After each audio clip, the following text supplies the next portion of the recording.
All right, welcome to The Explainer. Today, we are diving deep into what I can only describe as a pop culture earthquake. We're talking about the new Demon Slayer Infinity Castle movie. And this isn't just one movie, it's the start of a whole trilogy. And believe me, it is already sending shockwaves through the entire anime world. Okay, so to really get a grip on what's going on here, you just need to look at one thing. This number, 22.07 billion yen. Now, to put that in perspective for you, that's roughly 150 million US dollars. Just wow. And, the really wild part about this, it hit that insane number in less than a month. And that's mostly just from its release in Japan and a few other spots in Asia. The big worldwide release, that hasn't even rolled out yet.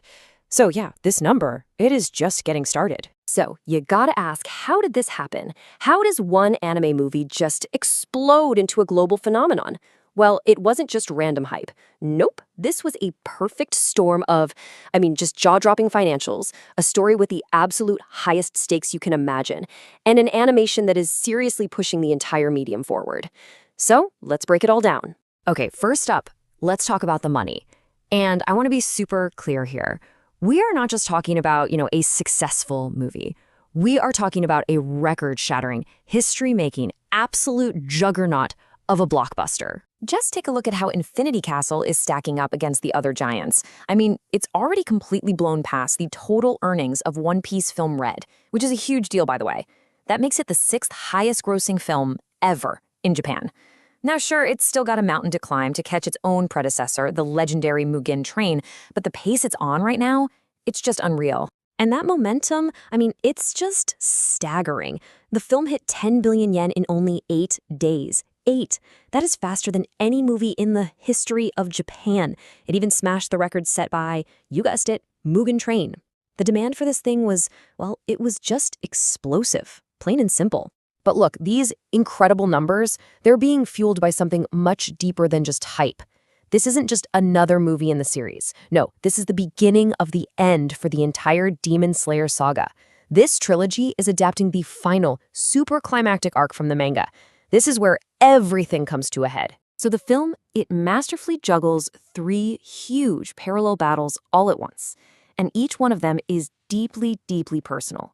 You have these beloved characters facing off against demons who literally represent their past failures, their biggest regrets, their greatest fears. From Shinobu's desperate quest for revenge to Zenitsu confronting a fallen comrade, you just can't get higher emotional stakes than this. And you can see how fans have responded. It's been intense. Early reviews coming out of Japan are all saying the same thing. It's a roller coaster of emotions.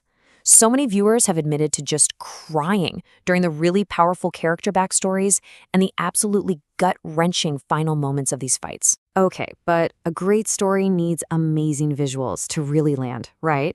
And that brings us to the animation. Now, the studio, Ufotable, they're already legends in the anime community. But with this film, a lot of people are saying they've created their absolute masterpiece. So what is their secret? How does Ufotable create visuals that have people calling it the studio's best work ever?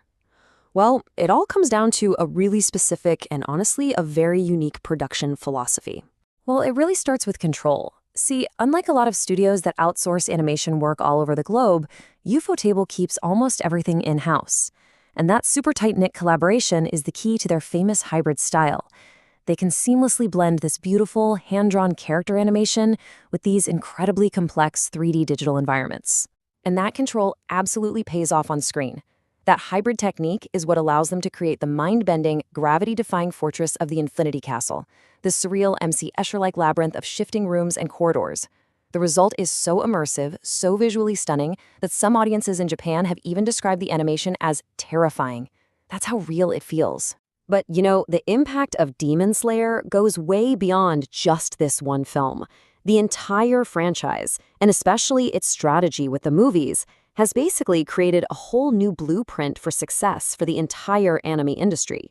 And here's why this is such a big deal. For decades, right, a lot of the most popular anime ran year-round, nonstop. And that often led to, let's be honest, lower quality episodes and a lot of that non-essential filler just to avoid catching up to the manga. Demon Slayer came along and proved that fans would happily wait for higher quality seasonal releases and that massive big screen events could actually be part of the main story. And this shift has really popularized this idea of the canonical movie. So films are no longer these optional side quests, They are major, must-see events that are absolutely crucial to the main storyline. And because of that, they get bigger budgets, way more production time, and they deliver a truly cinematic experience that a weekly TV show just can't compete with. All right, so let's bring it all together. What does this whole Infinity Castle phenomenon really mean? Because it is clearly so much more than just one popular movie. Look, this isn't some happy accident. This is a formula. You've got staggering financial power, you've got visual artistry that is raising the bar for literally everyone, and you have a game-changing strategy that's rewriting the rules for the whole industry. And you know what the scariest part is? This is just part one of a 3-movie finale. And as we see other huge series like Jujutsu Kaisen and Chainsaw Man starting to follow this playbook, turning their own major manga arcs into these big canonical movies, it kind of leaves us with one final, pretty provocative thought. Has Demon Slayer just shown everyone the new path forward for telling the biggest, most epic anime stories?